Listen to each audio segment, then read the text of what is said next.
Hello friends, welcome to my YouTube channel. अनि आज म तपाईँहरूको माझमा फेरि नयाँ भिडियो लिएर आइसकेको छु।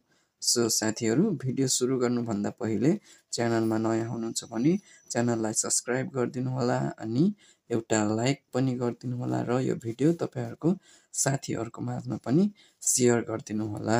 सो साथीहरू, आज हामी यो भिडियोमा हामीले डिभाइड कसरी गर्ने र डिभाइड गरेर क्वेसन एन्ड रिमाइन्डर कसरी निकाल्ने भन्ने कुरामा आज हामी छलफल गर्नेछौँ। मसित 5 वटा क्वेसन छ। यही इक्वेसनबाट हामीले सल्भ गरेर हामी क्वेसन एन्ड रिमाइन्डर निकाल्न सिक्छौँ। साथीहरू, अब हामी जाउँ ए नम्बरमा। ए नम्बरमा कति छ त 58 डिभाइड बाई 5 भनेको छ। हामीले यो 58 लाई हामीले यसरी 5 8 58 लाई यस्तो बक्स गराउँछौँ हामीले यसरी, अनि यहाँ अगाडि हामीले 5 लेख्छौँ।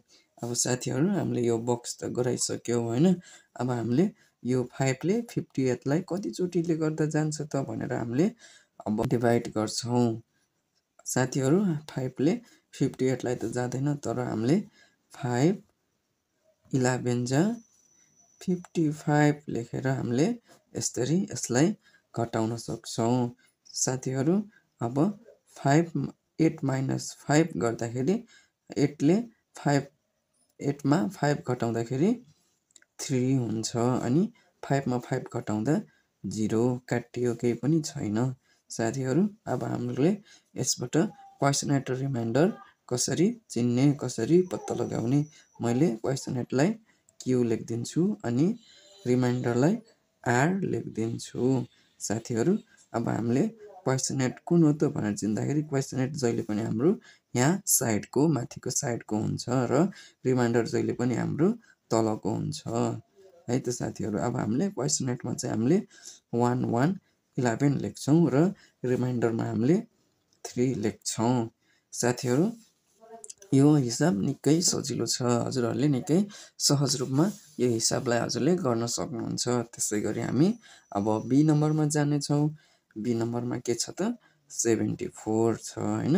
यो 74 लाई अघि हामीले बक्स गराए जस्तै गरेर यो बक्सभित्र हामीले राखिदिन्छौँ डिभाइड गर्नको लागि। अनि हामीले अगाडि 6 राख्नेछौँ। अब के भनेको छ त यसले 6 ले यो 74 लाई डिभाइड गर्न भनेको छ। अब 6 ले 74 लाई त डाइरेक्ट डिभाइड त जाँदैन। यसलाई हामीले 6 12 जा 72 भनेर लेख्न सक्छौँ। अगाडि माइनस लेखेर फेरि हामीले यसलाई घटाउँछौँ है। 4 मा 2 घटाउँदाखेरि कति हुन्छ त 4 मा 2 घटाउँदा 2, अनि 7 मा 7 घट्यो, केही पनि भएन, 0 काट्टा, केही पनि छैन, 0 हैन। अब हामी यसको पनि क्वेसन एन्ड रिमाइन्डर लेख्नेछौँ है। क्वेसन एन्डको क्यू, रिमाइन्डरको आर। साथीहरू, अघिकै यो ए नम्बरको हिसाब गरेर चाहिँ हामीले क्वेसन एन्ड रिमाइन्डर चिन्नेछौँ। अब यसको पनि क्वेसन एन्ड कुन हो त यो हाम्रो माथिको हो। क्वेसन एन्ड हाम्रो 12 अनि रिमाइन्डर हाम्रो कति हो त 2। हाम्रो 2 रिमाइन्डर बाँकी रह्यो है। अब त्यस्तै गरी जाउँ हामी सी नम्बरमा। सी नम्बरमा कति छ त 84 अनि यसलाई हामीले यसरी नै डिभाइडको लागि गर्नको लागि बक्स गराउँछौँ र अगाडि हामीले फेरि 7 लेख्नेछौँ। अघिको जस्तै हो है साथीहरू। ए र बीमा हामीले जसरी गरेको थियौँ त्यस्तरी नै गर्नेछौँ है त।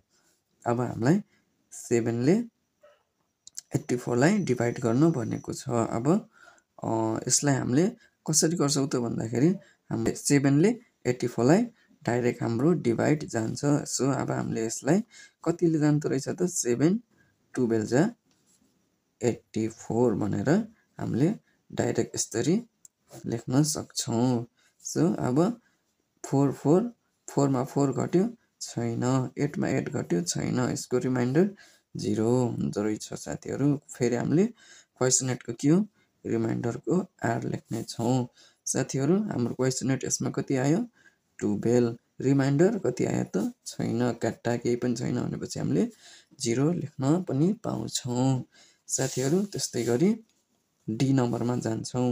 अब डी नम्बरमा हामीले हेरौँ है त। नम्बरमा 96 डिभाइड बाई हाम्रो कति हो त 8। हाम्रो 8 ले 96 लाई डिभाइड गर्न भनेको छ है त।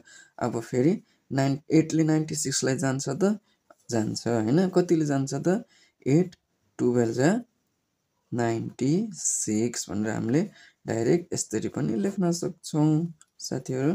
अब 6 मा 6 गयो छैन, 9 मा 9 गयो छैन, यसको पनि क्वेसनेट कति भयो त? क्वेसनेट यहाँ रिमाइन्डरको आर है त, यसको क्वेसनेट 12 रिमाइन्डर 0, यसको पनि केही पनि छैन। अब त्यस्तै गरी हामी ई नम्बरमा जानेछौँ।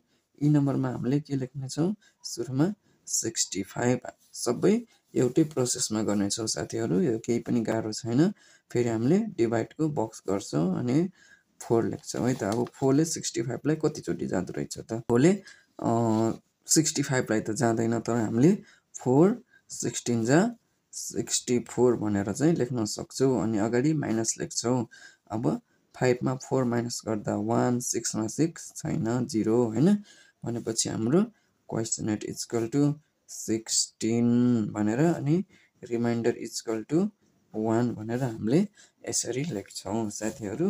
निकै सजिलो छ यो डिभाइड गर्नलाई। अनि क्वेसन हामीले डिभाइड गरेर यो क्वेसनेट र रिमाइन्डर पनि निकै सजिलो रूपले निकालिसकेका छौँ। हजुरले पनि सेम यो हिसाबलाई यही तरिकाले गर्न सक्नुहुन्छ। निकै सहज छ साथीहरू, केही गाह्रो छैन। अनि यो भिडियोलाई अन्तिमसम्म हेरिदिनु भएकोमा धेरै धेरै धन्यवाद। अनि यो च्यानलमा नयाँ हुनुहुन्छ भने च्यानललाई सब्सक्राइब गरिदिनु होला र भिडियोलाई लाइक गरेर अनि हजुरको साथीहरूलाई यो भिडियो सेयर पनि गरिदिनु होला। यति भन्दै हामी अर्को भिडियोमा भेट्नेछौँ। आजलाई यति नै।